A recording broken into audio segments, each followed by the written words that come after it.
Loud. Hello, and welcome to the first Austin Software Cooperative meetup for 2020. We are going to be doing a book review of the book Find Your Why. This month we have the mind map. We didn't do any slides, but it's a pretty extensive mind map. And Watson's going to dig in, and then they're publicly available in the meetup group we've posted in the comments. Watson? Thanks, Taylor. All right, let's go into the intro. Actually, before I even dig in, did anyone have any thoughts about the book, just overarching, like didactic thoughts of what all is going on in the book, and was it good, was it bad, that type of thing, before we get in?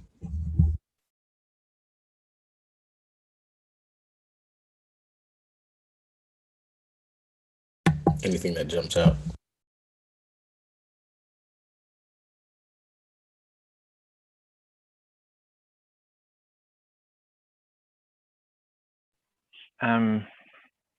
I guess it starts off essentially saying that you are going to build from each person and then build out, and it talks about different ways of approaching it, and then how you can use that to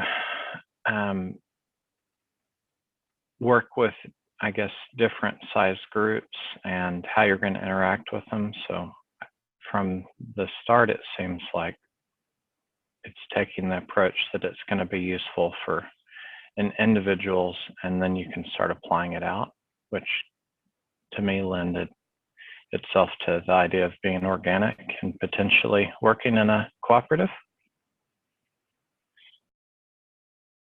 That's good. I kind of thought the same thing. Anyone else?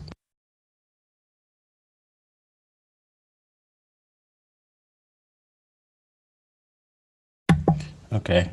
The first part of the book is a bit of a review of the Start With Why, which is the previous book. This book, I think, actually wasn't written by Simon Sinek, but I guess he was helping a lot with it. So we can do a little bit of review. Every one of us has a why, a deep-seated purpose, cause or belief that is the source of our passion and inspiration. You may not know what yours is or how to express it in words, but we guarantee you have one. The intro is kind of really trying to bring you in to where the Start With Why, which is, I guess, first was a TED Talk, then there was a book, and tries to make some of the concepts of what Simon Sinek thinks is important for companies and individuals and groups, bring those to fruition. So yeah, I thought this was interesting. Happiness versus fulfillment. Fulfillment's not another word for happiness, right? So plenty of things can make you happy. Fulfillment is going to come from why. And so we move over to Start With Why. So this is going to be a review of the other book. Every organization and every person's career operates on 3 levels: what we do, how we do it, and why we do it. We all know what we do, the products we sell, services we offer, or the jobs we do. Some of us know how we do it, the things that we think make us different or stand out from the crowd, but very few of us can clearly articulate why we do what we do. Does anyone think that this is a controversial statement?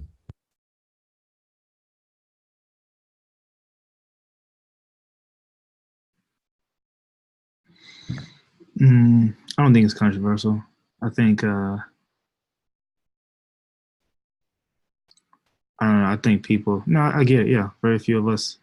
I think people might think that they know why. It just is a knee-jerk response if you ask them, but it may not. They may be confusing it with their actual why. One thing in the frequently asked questions in the book, it said, can a why be to make money? And no, to make money doesn't fulfill any higher purpose, but it's a result of the work that you do. And over the long term, the why-driven folks have longer term success than the organizations that define just to make money. Yeah, we need the economists in here to beat them over the head with that. Maybe I don't know if it's a counterintuitive, but the one that you may think people would say no to on this would be on the why we do it. I think what Lucina just said, people would say, I know my why, and then they say it and they think they know it, but it turns out that it goes deeper and deeper than what they've been thinking about. I think that beyond any outside group or even the organization at a whole, maybe you may have someone higher up that says they know and they can actually articulate their why, but all the people working towards that goal may not be able to communicate it, and yet they thought that they agreed on it. That's when it started using the examples like the money. I think more and more things were popping in my own head where I've heard people talk about stuff and things that I've thought of. It's like, here's my why. And then you go, what is that actually? So I don't know where that comes from, but maybe the background on not even looking for your why. That's an interesting thing for me. Yeah, I think there's something to be said there about being organic or not, and what you just said. So you said someone higher up might know their why, what everyone else might not know or be fuzzy about it. And there's something to be said about one argument that leadership is about vision, and someone that can create a strong and clear vision might be able to influence others to jump into that vision, and the vision and why might be closely correlated. So I think there might be something to what you're saying that could be kind of a I don't want to say just simply non-organic, but more of a top-down thing.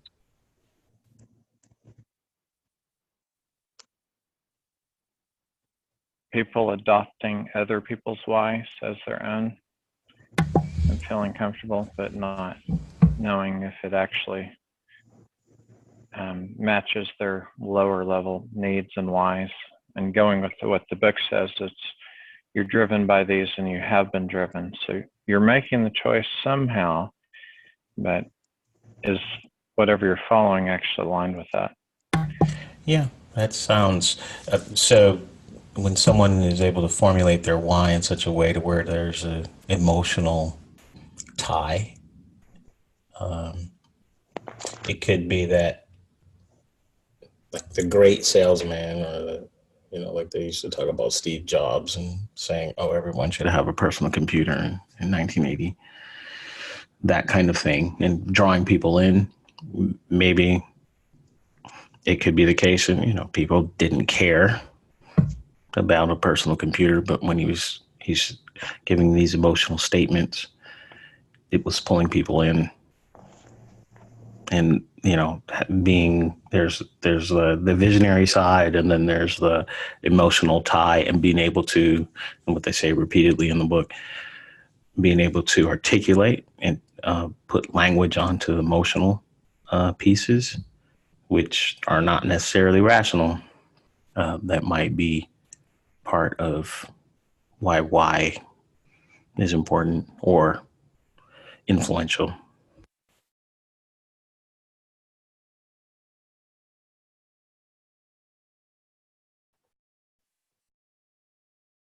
So this part of the book kind of goes into that and talks about The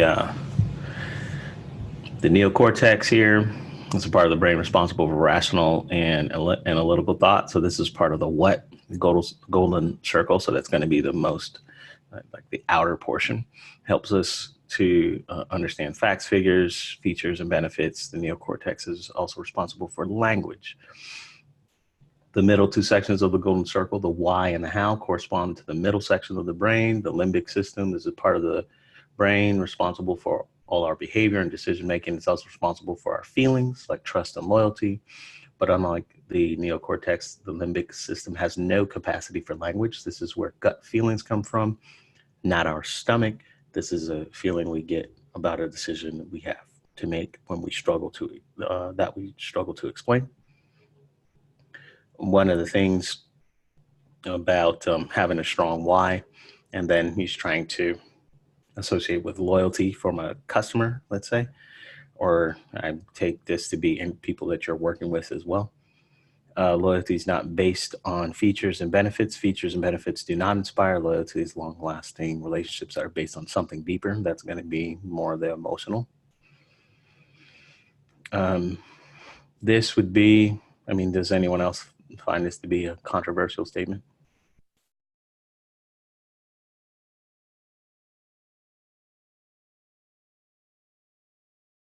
I was thinking about my why, and after thinking about reading that bullet point there, people might not just care about your why. And so it's like, I think that could be like, yeah, I mean, people would like a nice little story to go with it, something, that could appeal to their emotions. But I think like that right there, you could probably do better appealing sometime with like a more tactful why, if that's your case. Genuine why will always hit the bullseye. Yeah, he talks about that later. I mean, down here. And let's see here. Ooh, live your why. This portion here, trying to communicate. We'll get to it, maybe. So yeah, the group that would find this to be controversial would be this group that follows this guy here.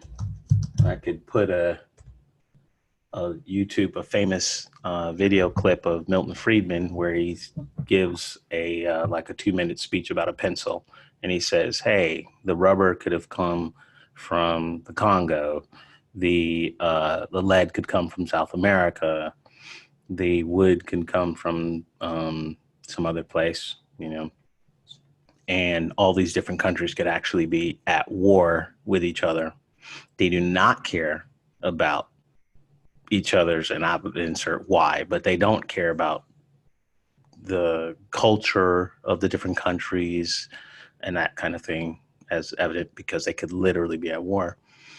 But you can have this pencil, and so that would be an argument against different groups not caring about a why, and also money driving things. So like I said, the economists would have a hard time with this.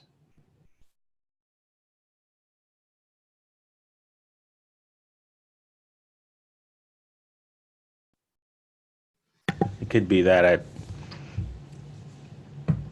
higher levels where you can't have enough information about the group you're buying from or something like that, you don't care. I don't know, but it does seem the arguments within the book would say stuff like, oh yeah, using Apple as an example, oftentimes the features are less than the features of another product. Like I always say, you can't take the battery out of the Apple phone when they came out, people, that was controversial. And then all of a sudden, you know, people didn't want the battery out their phone. But people love Apple for other reasons. They get on board probably because of design reasons or whatever. So they appreciate the why. I took, I guess one way that I took it when it's talking about the loyalty and long-lasting relationships, if you want to look at stuff for on the business side or anything, would be lowering risk. You could say there's all these many reasons or other things that could make a decision work, but if you want to look at like the long-term business decisions and you're building those based on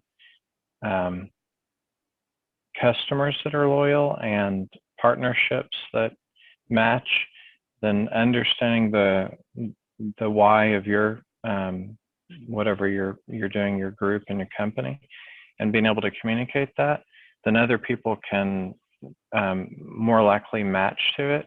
And then ideally, if you're trying to understand what another maybe partner or whatever is, what their why is, then before you make some type of partnership or long-term arrangement, then you could see if it matches.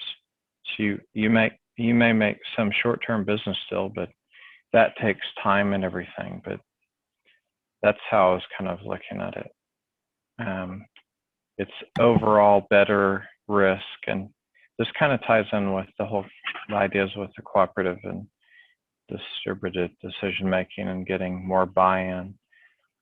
So you're focusing on that long-term versus short-term rewards.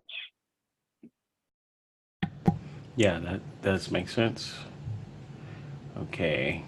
Some other things within this chapter, they're going to talk about hows and whats. So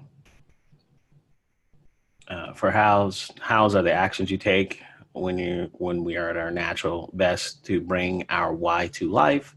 Our whats are the tangible manifestation of our why, the actual work we do every day.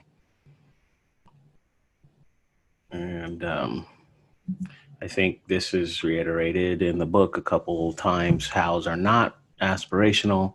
They do not express who we want to be. They express the manner in which we actually behave. They're the actions that we choose to take on a daily basis. This is the same thing as none of these are aspirational. They're actually what you do. So this is chapter 6. Let me get away from that. All right, let's go to chapter 2. So the discovery of why. So this is a part where we might talk a little bit more about organic, or versus not. If you're an entrepreneur, discovering your why, discover your why so you can communicate what is singular about your company to your employees and clients or customers. And then here, if you want to discover your why of the entire organization, it will come from one of two sources. It can come from the founder, which draws from the origin story, or the founder is no longer available. It'll engage people in organization, right? So there's a hint here, and I'll just go ahead and say the way that the book is written, the original book and this book, it's like there's a little bit of a consulting play going on where we'll come in and do the facilitating for you and help you figure out your why. And the person you're selling to is going to be the person on top, and that would pay for that kind of thing. It's kind of easier to have one person to focus on, or one group to focus on, and say, hey, we have something to sell to you, and consulting to sell to you, and all that stuff.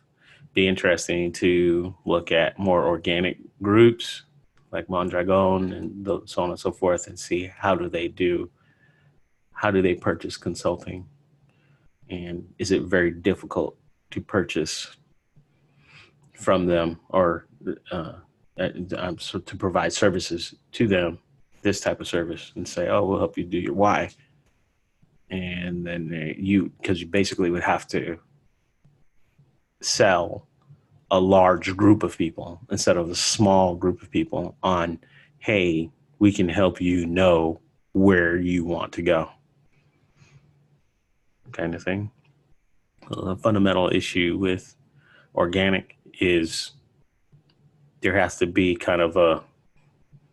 a threshold that's crossed for maybe a majority, where they say, okay, we think this knowledge is useful. So knowledge about accounting, knowledge about marketing or whatever. Okay, so we'll put money into it. So the purchase decisions seem to be a bit slower, kind of thing. What do you guys think?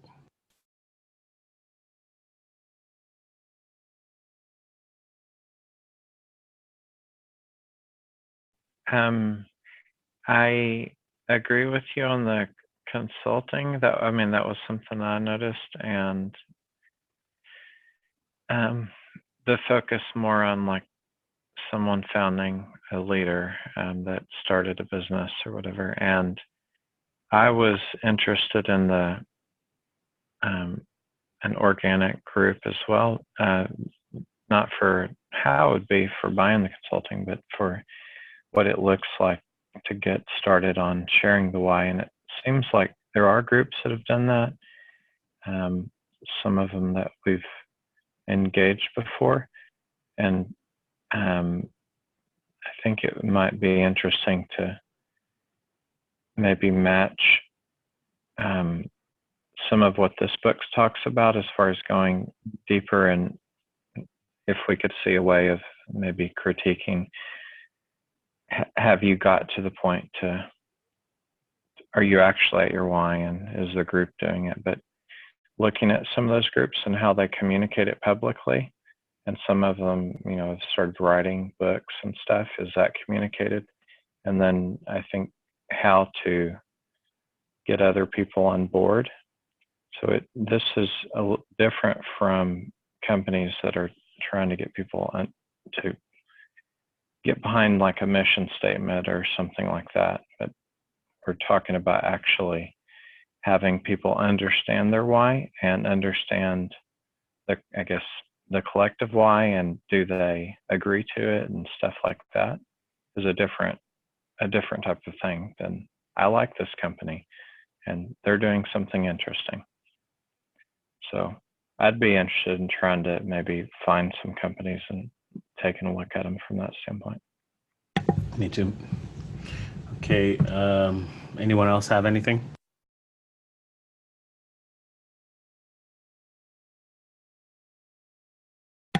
All right. So a couple things that are reiterated a couple times is you're going to be gathering stories. Your why is going to be based on the feelings. You're going to get together, share stories, get the feelings first, and then you're going to start iteratively refining the stories and picking things out that are common themes, and then building your why from that. So that's talked about repeatedly. Being specific on the stories will allow you to get to your why faster. All right, let's see here. There's a couple formulas for putting the stories together, and then probably some methods that work better than others for getting groups together. We're going to talk about that in a bit. Let's see.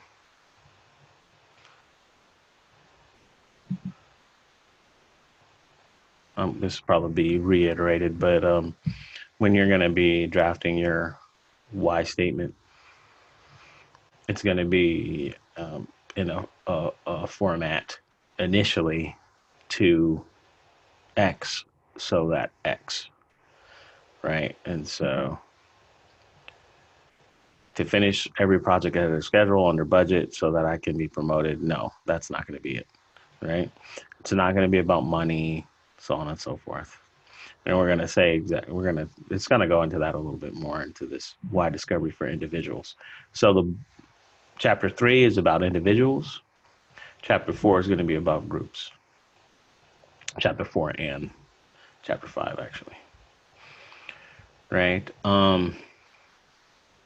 For individuals, let's go ahead and go over here. For individuals, it's good to have a partner.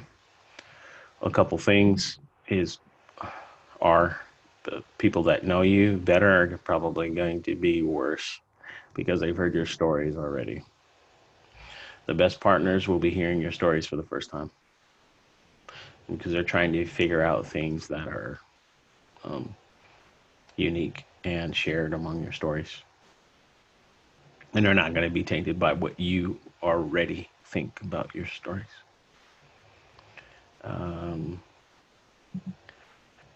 There's a lot of pieces under the stories that I wanted to go ahead and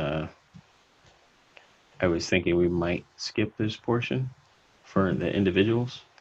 But I thought it was interesting what you were saying. On the what I remember, you were talking about they already know the stories, and the biases and stuff was the part that I was caught on to more than whether or not they know. You can have someone that's wanting to reaffirm you in a positive way. And so getting someone that isn't going to be that far along. But and then the other part that ties into something earlier we're talking about with refining and getting more detailed, that's interesting. I think one of the parts that I remember was when you're working on what you would share with whoever's going to help you on this, it doesn't mean that you have to talk about whatever you're kind of brainstorming on. And then whatever you work on with this, I'll just say partner that's helping you to explore your why. And it's really just to help you be honest with yourself on what your why is when you're like, I just want money, or I just want whatever it is. They're helping you drive further down. It's not so that in the end you have this single story or a set of stories that you even told them. The idea was if you can find your why and you find like this area that keeps coming up for you, then you'll be able to better articulate stories that are relevant with whatever group you're going to be talking to or person or whatever.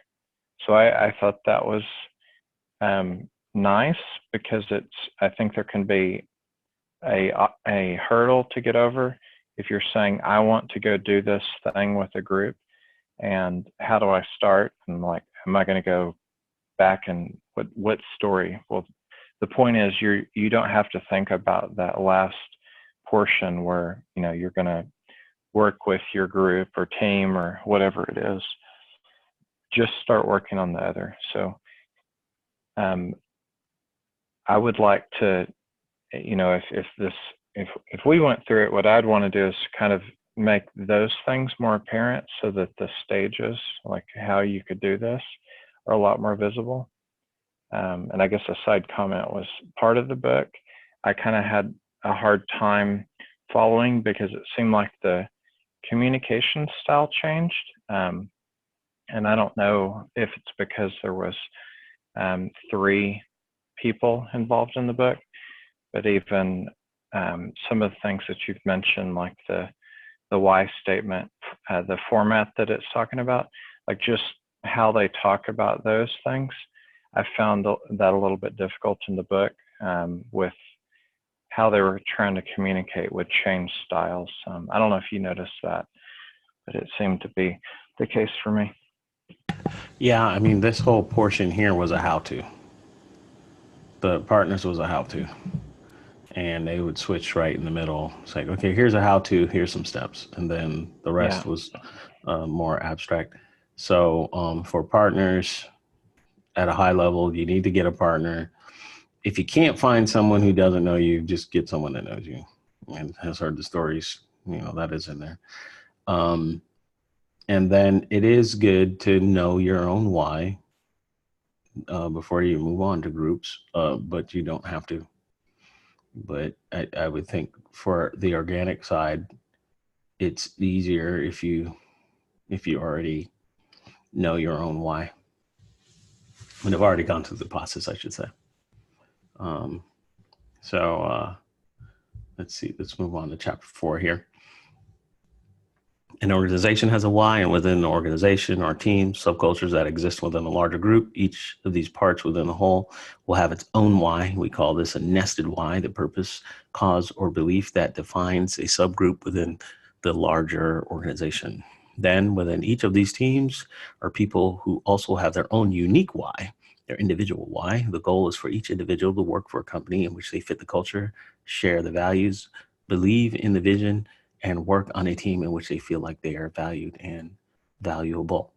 So again, it would be nice if you went through the process and tried to have some of your own why, how, and what, and then come on into the individual groups.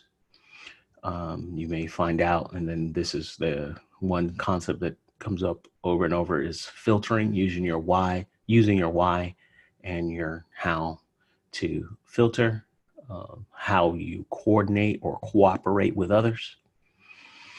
And another thing is I guess the philosophy of the book is really you should embrace that there are great fits for people together that can cooperate together, that complement each other. And then there are bad fits, and you shouldn't try to force it. Nested whys, so that's going to be your teams, your orgs within the bigger org. And there were 2 parts in the book, part 1 and part 2, and they talked about having a facilitator. And a facilitator is not the person that's, when we're talking about organic versus top down and all that, the facilitator, even the top down, shouldn't be the CEO or what have you. He uses the term tribe a lot to say, this is going to be kind of a culture. And I'm trying to articulate, you're going to move down through articulating your why, articulating your how, articulating your what.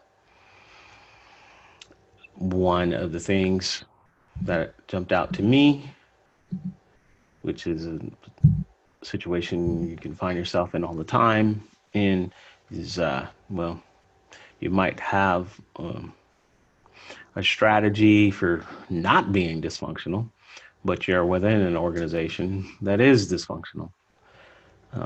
So this kind of accepting or assuming that following this process is a functional and good process and everything. How would you do that? He calls it wagging the dog. Essentially, you as a team, the larger org is saying, we're about making money, let's say. We don't really have a why. We've got the fake corporate values on the wall. First one's going to say integrity or whatever. And you as a smaller team, you're going to go ahead and try to find your why and go through the process, even though the higher org is not going to have that. And then you kind of will struggle with the rest of the org, either horizontally or vertically, and try to create purpose around you. And it can happen, it may not happen, or whatever. So that would be going against the top down. Oh, the why comes from the top down, even when top down says, oh, we're in business to make money. This thing is saying no. So anyone else have anything about chapter 4?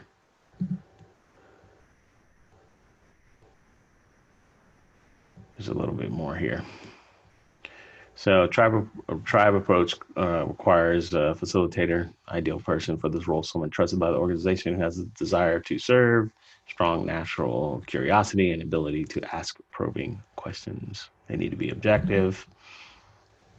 And then there's different steps in the book that you can follow. Preparing this session, inviting participants. You kind of want to have zealots, right? But you can have non-zealots. It's going to take about 4 hours to get this first portion done. And you probably need to be in a totally different space than you normally are in. Anyone have any other comments about this group discovery part 1 before we go to part 2?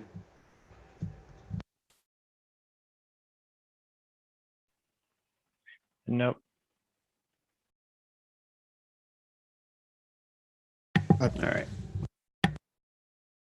Go ahead. I said I don't. All right. So we got part 2. This was more in depth about the how-to for a facilitator and what they can do, little tricks. You need to communicate this golden circle. Again, this is why in the middle, how and the kind of the why. If you're imagining 3 concentric circles, I should have maybe put an image in here. The absolute center is why. Then in the middle is going to be how, and then the outside is going to be the what. And there's a video. This is kind of the golden circle talk, the TED talk. That's probably going to be, like, I think it's the most or one of the most famous TED talks. Something that you can go ahead and show to everybody when it's time to go through as a facilitator. Again, some of the stuff is good to reiterate. What's our products, services, or job functions that we perform? How's our values, guiding principles, and actions that make us stand out? The why defines the organization, what the organization stands for. It's a collective purpose, cause, or belief. It's human nature to go from what's easiest to understand and what's hardest to understand. In terms of golden circle, most of us think, act, or communicate from the outside in. So they go from what, how, and then why. Those with the capacity to inspire do it differently, right? They think, act, and communicate from the inside out. Why, how, and then what. The what corresponds to the neocortex, the newest part of the brain, which is responsible for rational, analytical thought and language. Why corresponds to the limbic brain, which is responsible for our feelings such as trust and loyalty. All right, so as a facilitator, trying to get people to share, do story sharing. The goal is to collect specific stories that reveal both the contribution of the organization in making the lives of the others impact, and the impact of the contribution over time.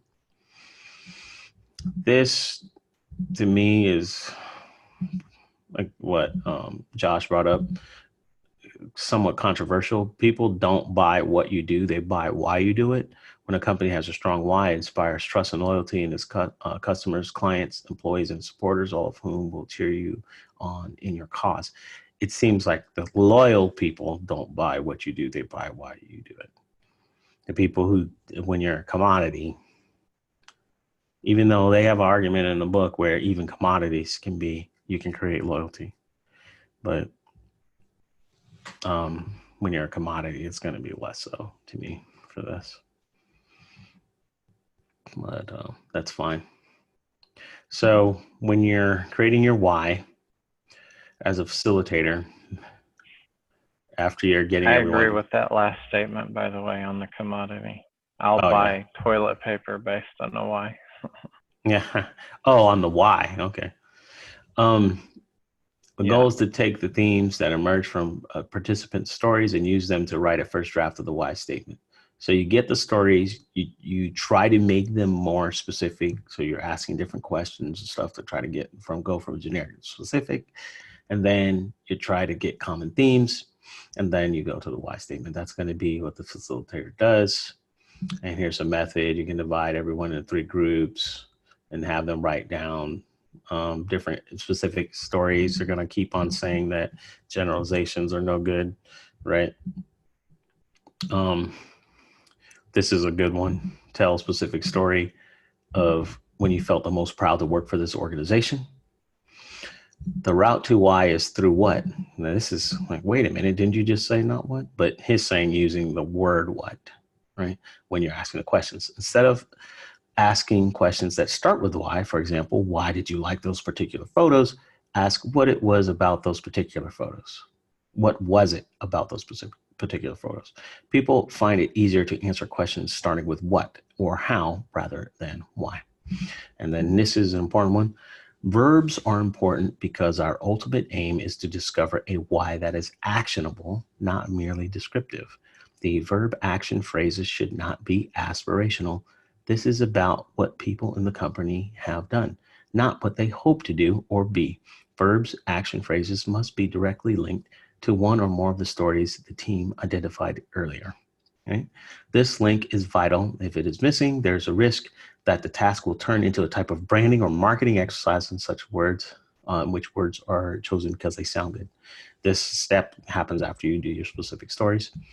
A good way to keep people on the right track is to have them try to complete the phrase. In this story, we showed up and blank ED. So we showed up and fixed everything. I don't know. But you try to make it into an actionable thing. Then you're gathering themes.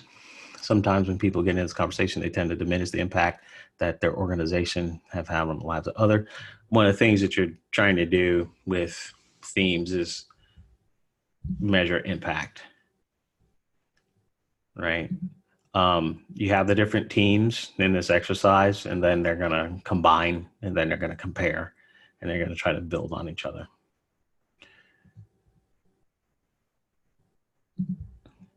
This one here looks like something. So your job is to listen for the single line in each response that encapsulates the impact of an action, the difference it made in the lives of others. And then you want to turn verbs and action phrases into impact statements elicited from the three conversations into a couple possible versions of a why statement. So these are all methods that you're going to use as a facilitator. And then he had some more stuff here. Here's the basic structure of a why statement. To X so that Y, right? Break down a statement into two main elements. The first element, to, is the contribution the organization or group makes. The second element, so that, is the impact, the impact or effect that the contribution has on others. All right, so does anyone have anything to say so far about what we talked about?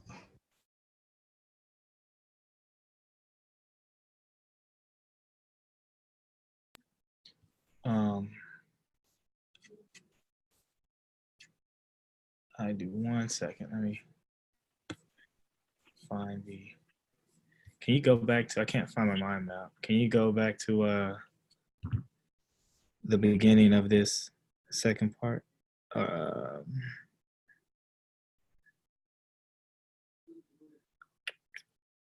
It's about the why, the Taylor, the toilet tissue. Go to that block.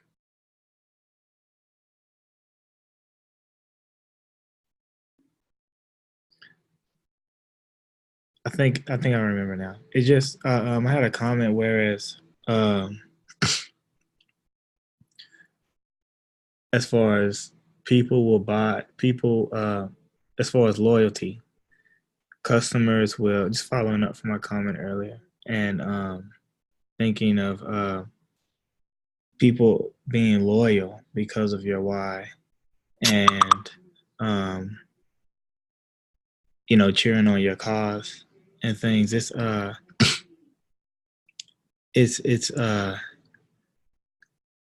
think that could especially be important too. And I thought of an example just coming from other countries with like say international customers. Being like if someone coming from one of like the Asian countries or somewhere where just a completely different culture than America, and essentially just their whys might not be aligned with our culture and what we just would gravitate toward. You see that even sometimes changing through communication. But I guess that like it might be interesting that the changing of someone's why could be done in their how, essentially, if that even makes sense. But that's just making a comment. Okay, anyone else? Are you saying that they could communicate their why through their how if the why itself wasn't apparent because of cultural barriers and the language or whatever it doesn't come across, but the Yeah. why is visible in the how? Yeah. Yeah. Basically. Yeah. Okay. Yeah, I appreciate that. I think that's very interesting. I've been thinking about some of the first parts of the book, the first couple of chapters, they really drive in that the why should go throughout your life for each individual. So if it's, we may be able to organically bring someone in who hasn't done this individually, but I think at some point they have to find their why for it to really stick, is the way I'd think. And so having the why drive every other part, so your messaging and everything else, and is it aligned as a group? I think that's makes a lot of sense that your how should also be aligned. So it seems like you could do something in a way that doesn't match up, and potentially, I don't know, but I would think that maybe that would make it, you may become less efficient or you can't sustain it long term, however you're doing it.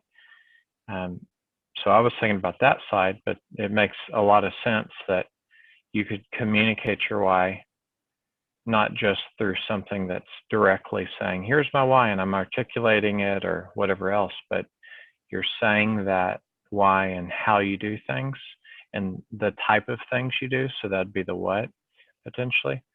But that's, I totally agree with that. And I think the book overall is saying that as far as like long-term sustainability and stuff, align your why everywhere as far as you, as deep as you can.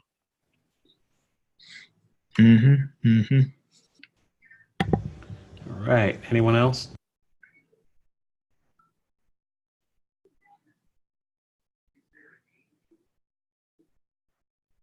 All right.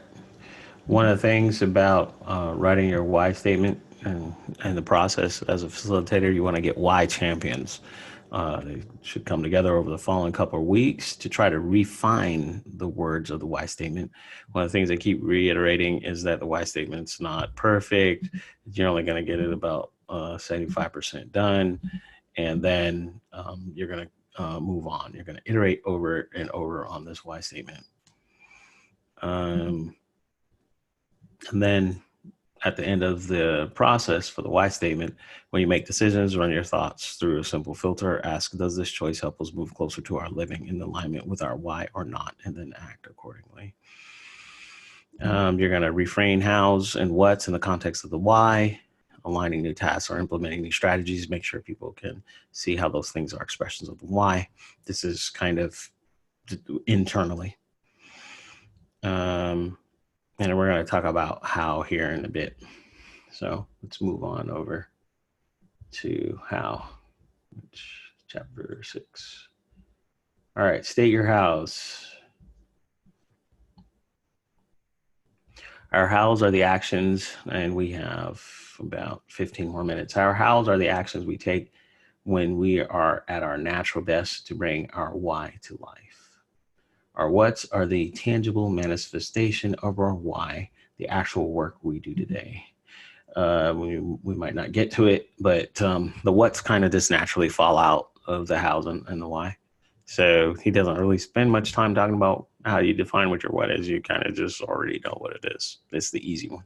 Hows are more difficult. While other individuals or organizations may express their why in a way that is similar to yours, it's how you bring your why to life that makes you unique. As a result, the combination of your why and how is as exclusively yours as your fingerprint. Again, hows are not aspirational. Your hows are your strengths. Our hows give us a shared language to see one another's strengths, making it easier to collaborate and lean into our teammates to get things done. Bottom line is when we focus on our strengths and lean into the strengths of others, we can make the impossible possible. let's see what else here. Hows as filters is I found it to be, it seemed like a useful part. Start using your hows as filters to make important decisions. Though not every relationship or project or partnership will be in perfect alignment with all your hows, you'll have a good idea where challenges or tensions might arise. This was interesting. When you find yourself in a situation where you're frustrated, it just doesn't feel right, yet you can't put your finger on it, use your hows to see if you can find out what's out of alignment. Another piece here that I don't think I have in here is you can, for your individual how and your individual why, when you know other people's individual how and whys, you'll be able to coordinate with them and make yourself stronger. I think that's somewhere else in here, but that's one of the values with this.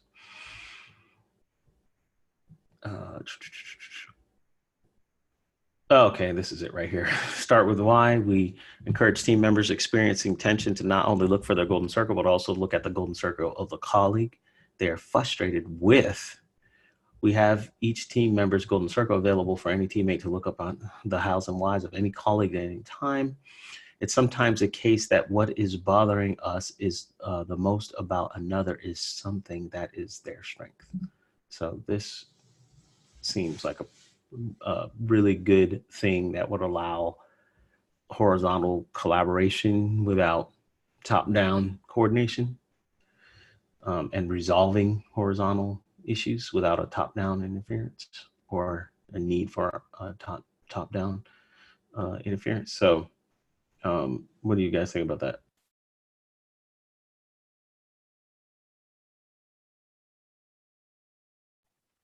I guess it was making me think of another book and wanted to tie it together, but Strength Finders is having this plus, I guess, Strength Finders, which seems to lean into here is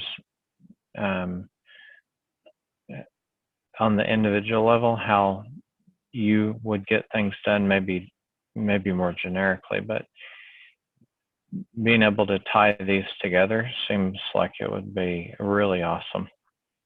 But that's overall just positive. I don't think I had anything that I disagreed with. Yeah, I thought the same thing. Strength Finders, connotations there. Anyone else?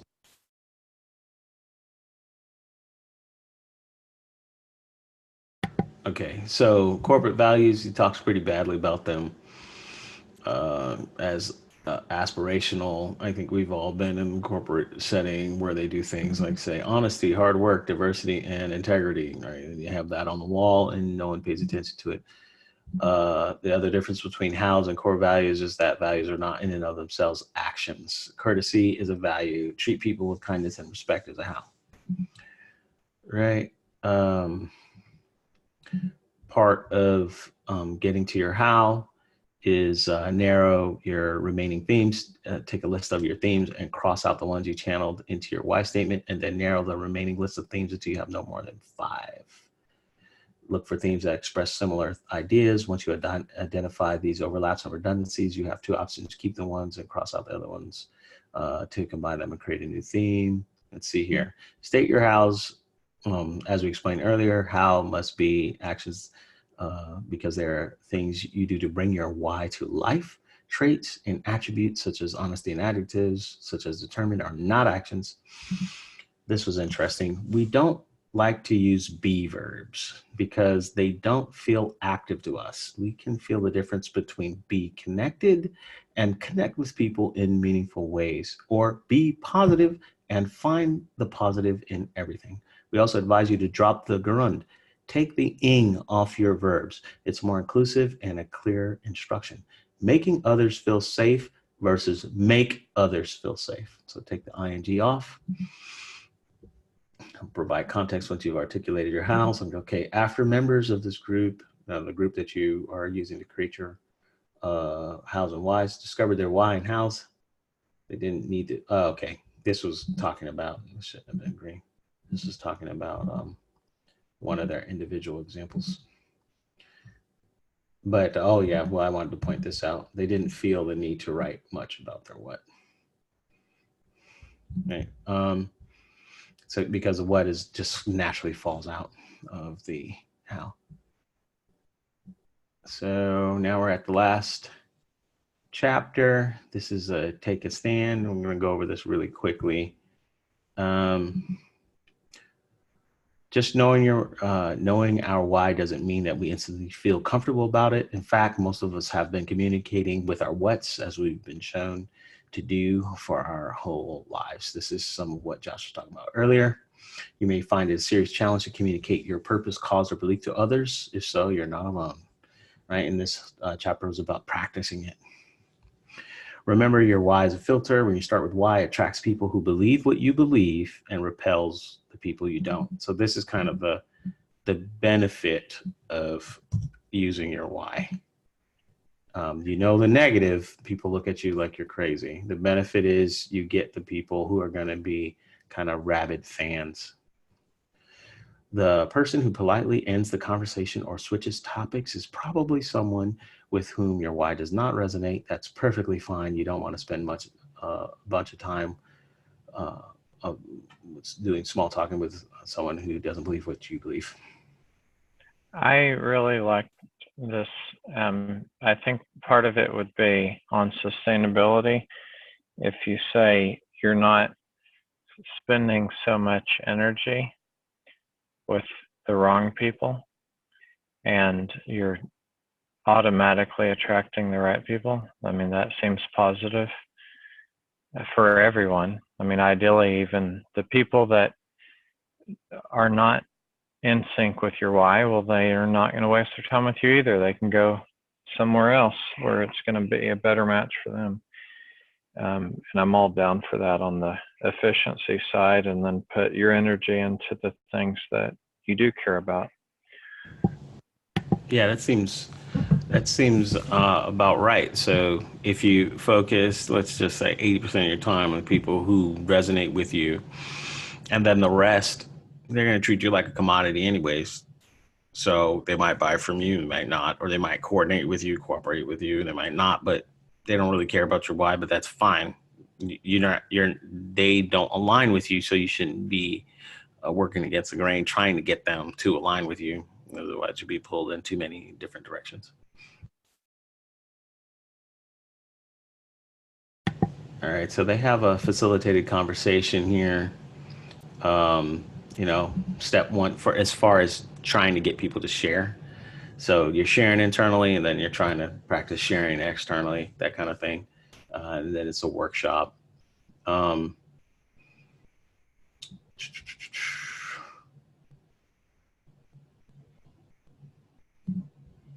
Let's see here. So I guess let's just say step one. You're going to review the golden circle and then get a bunch of teams to talk about it. Explain in advance that they should not start by revealing the why statement straight off. Instead, they should convey to their colleagues how the discovery experience felt. These were people who were in the original discovery of the why. Then you're going to help others own the why, right? You're going to introduce the composition of the statement. All right. One way to encourage ownership of the why is to have each group share a personal experience that supports it. Here's some examples. Tell a specific story. This is a facilitator that you could tell the group. Tell a specific story about the reason you love working in this organization. Share a story of when you felt proud to be part of this tribe. What about the story you just shared that validates our why? Who in our organization best embodies our why? I like the last one. And then the last one, this one I really like. So explore new opportunities. Our why comes from the past, but its value and promise lie in the future, and it's an inspiring, clearly articulated why acts as a springboard for new and different ways an organization can move forward. Using our tribe's why to take us in the future is the focus of the final part of this workshop, right? And we call this a conversion of possibility. This is the time for participants to throw out ideas about how the organization, guided by its why, can advance in new or different ways. It's not regular brainstorming. And then he kind of poo-poos regular brainstorming because people shoot it down. Basically, this is just good brainstorming etiquette. There are 2 rules. Every idea must align with the why. Group members can add ideas or build on someone else's. They cannot say, no way, that won't work, or we can't do that. That's not the conversation we're in. And then to complete the conversation of possibility, actually everyone would like to make a commitment to carry forward the work of the why. Specifically, you should ask for commitments to be the why champions. They will keep the why alive every day by living and sharing with others, and take on any of the possibilities identified by the team and turn them into action. And so I found this to be something that would be a very good buy-in situation. And then the last piece was live your why. We kind of went over that already. Saying that one of the implications of not living your why, you can have a organizational split, which means that you're going to be about money, and then they're going to have small, you might, if you're lucky, have pieces of your organization that are still kind of clinging to a why, but the split can get further and further, and then people will get confused, and maybe your company will die. So anyone have anything about chapter 7 or 6? Oh, I had something on that last part. I was thinking not just die, but just if we go back to even efficiencies. Besides, maybe, hopefully, what's obvious is people are going to be less happy. I think, or I'll flip it and say you'll be more happy if everyone's focused on the why. But even if the company doesn't die, so focus on that.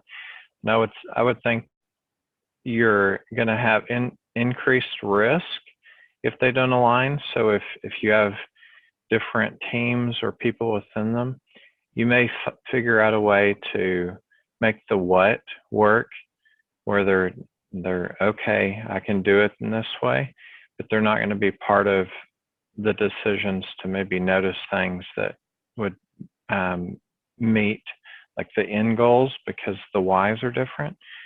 And that's without regards of saying a larger group that may have multiple teams.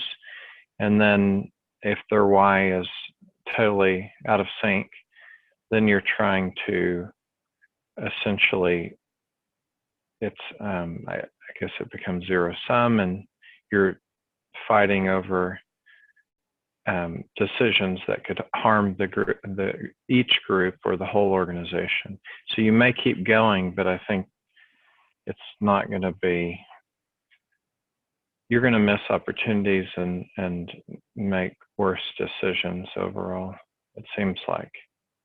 Yeah, that makes sense. Anyone else on chapter 6 and 7?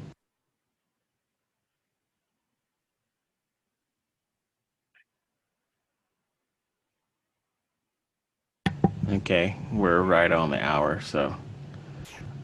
I really like the conversation of possibility. You mentioned you like that. I'm totally behind that as well. Yeah. Anyone else? New ideas.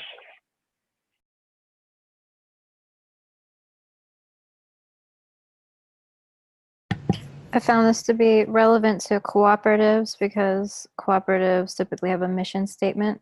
Mission statement can also be called a why.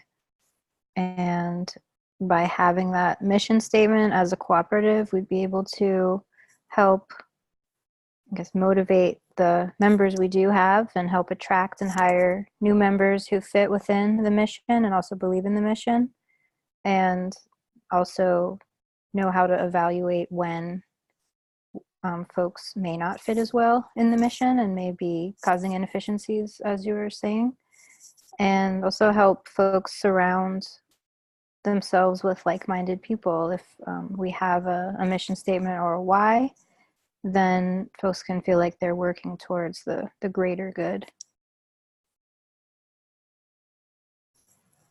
That is definitely true, and I think as a cooperative and people, the process of trying to bring people in, you can have people actually go through the individual why statement. You're actually helping them to figure out if they're a good fit for any organization, including a cooperative. So it's something that you can leave with people. We help them, even if we ended up, it could be that we fund it or they end up going off doing it on their own, but they end up better than when they first met us if we made this part of our integration process or any cooperative's integration process. Does anyone else have anything? Because we're right on the hour or a little bit after.